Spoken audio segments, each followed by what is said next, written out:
Joining me now is Senator Elizabeth Warren from the great state of Massachusetts. Senator Warren, thank you so much for joining me in person here in Washington, D.C. Good to be here. I want to hear about the scuttlebutt in the Senate now that we have news of a potential third indictment. The public posture of Republicans is to criticize the Department of Justice or to say nothing.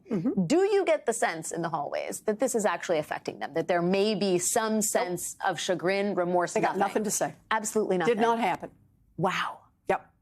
And do you think, I guess the playbook has been, whenever there are explosive allegations leveled against a Republican or a conservative, it is to not talk about the substance of the allegation, but to talk about either the leakers or the government body or the institution, but not really address the substance. Do you think that is a strategy they can pursue for the entirety of let's for example, say, the election season? Yes, actually, I do think it's a strategy they can pursue the entire time.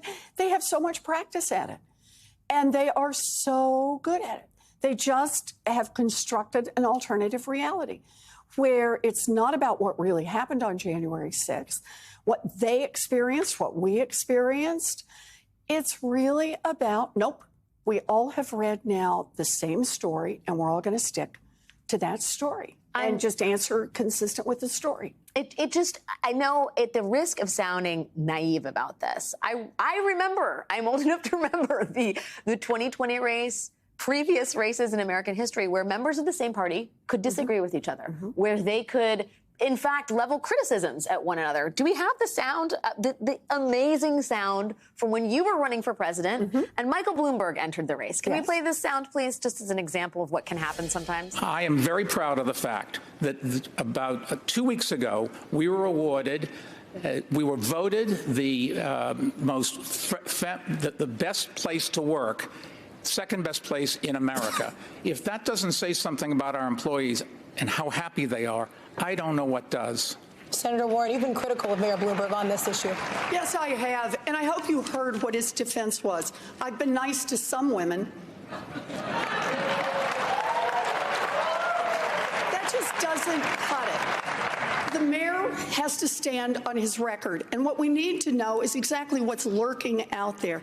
He has gotten some number of women, dozens, who knows, to sign non-disclosure agreements, both for sexual harassment and for gender discrimination in the workplace. So, Mr. Mayor, are you willing to release all of those women from those non-disclosure agreements so we can hear their side of the story? I remember being in the press room for that debate. My jaw was on the ground.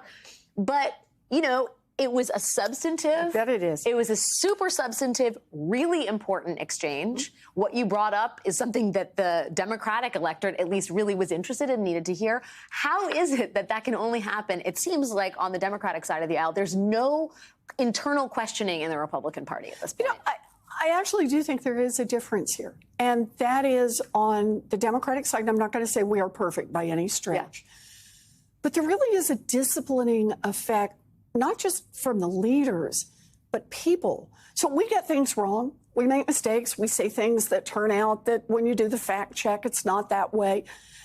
But the answer immediately becomes from the people who follow us, from the people who are part of this, to say, you got that wrong. And so things that aren't true don't get the same kind of long lifespan. We don't go out and say somehow that by repeating it enough, we will make it true. Yeah. We will bend. Remember the old spoon benders? We will bend reality to our will.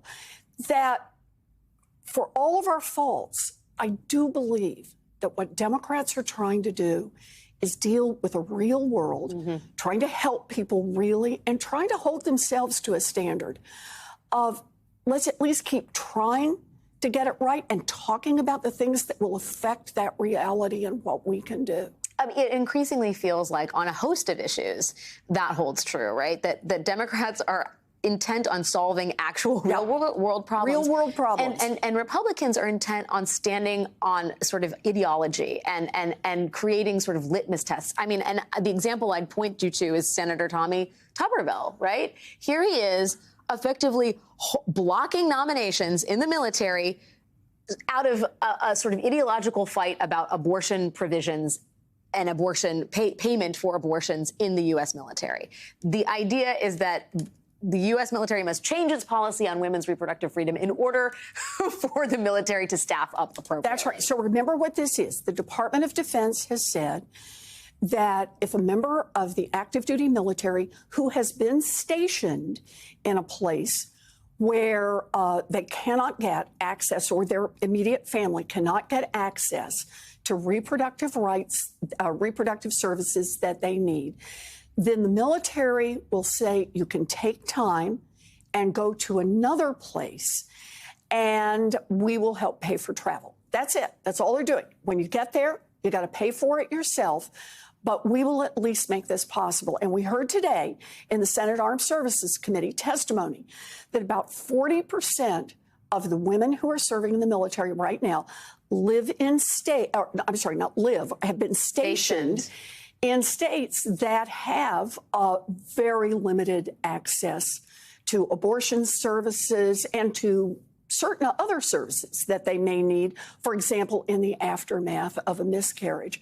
So this is the policy the Department of Defense has put in, an inclusive, important policy, and Senator Tuberville doesn't like it. Okay, I understand that. There are lots of policies I don't like, but his response has been, now for months, to stop the promotion and assignment of the top officers in the military, all of whom have to be approved by the Senate in order to take their posts. The consequence is we now have more than 250 people who are blocked. We will soon, if this keeps up, have no head of the Joint Chiefs of Staff. We don't have the commander of the 7th Fleet, of the 5th Fleet, Cyber Command. The U.S. Marines, for the first time in its history, has no permanent person in charge. And you can go all the way through. These are people who have served their country honorably. And what former defense secretaries, as well as our current defense secretary, on the former, both Republican and Democrat, have said, this is undermining national security. This is undercutting military readiness. And what the officers themselves say is it's not just about us. It's all those mid-level ranks and junior ranks, partly who look at this and say, political football, I don't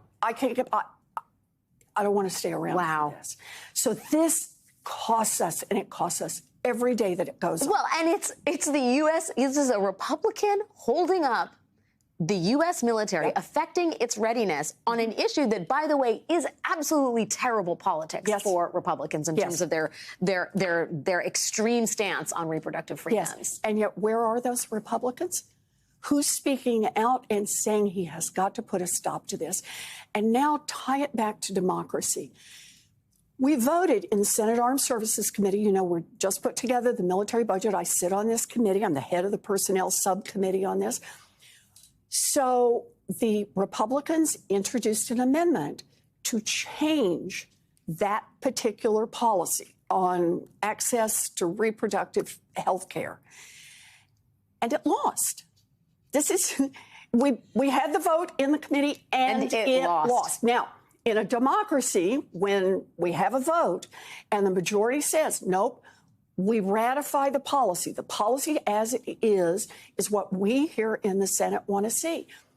Not good enough for Senator Tuberville to back off and say, I may not like it, but this is how it works in a democracy. It is fundamental. I mean, and you can apply that lesson and that position to a number of issues that the Republicans have had to deal with, including the 2020 election. I mean, it is fundamentally anti-democratic, the position that's being staked out here.